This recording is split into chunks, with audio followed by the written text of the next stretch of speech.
Собранието има механизми ако сака да ги намали платите на функционерите. Поранешниот председател на Собранието Трајко Велјановски преку отворено писмо ги подучува актуелниот Талат Џафери и координаторите на пратеничките групи како да си ги замрзнат платите без да чекаат владин предлог, кој денеска не е стигнат до нив. Тој подсетува дека првото замрзнување на платите на функционерите било направено во 2009 година со измена и дополнување на Законот за плата и други надоместоци на избраните именувани лица.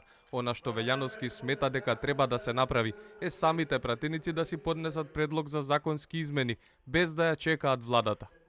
Ако чекате владата да ви достави текст на закон, ќе се изначекате водејќи се според односот на владата во однос на ветувањата дека ќе бидат намалени високите примања на функционерите од регулаторните тела. Наместо да молчите, свикајте адхок координација согласно член 24 став 2 од Законот за собрание и донесете заклучок да се изготви закон за измена и дополнување на Законот за плата и други надоместоци на избрани и именувани лица во Република Македонија.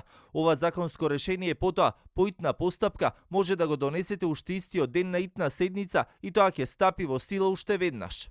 Владата пак иако најави брзо носење на одлуката за намалување на платите на функционерите, се уште нема почнато постапка. Од таму се правдаат дека сакале да ги опфатат сите кои со укинувањето на двата члена од Законот за платите на функционерите ќе добијат покачување, па затоа не брзале со ставање на предлогот на маса.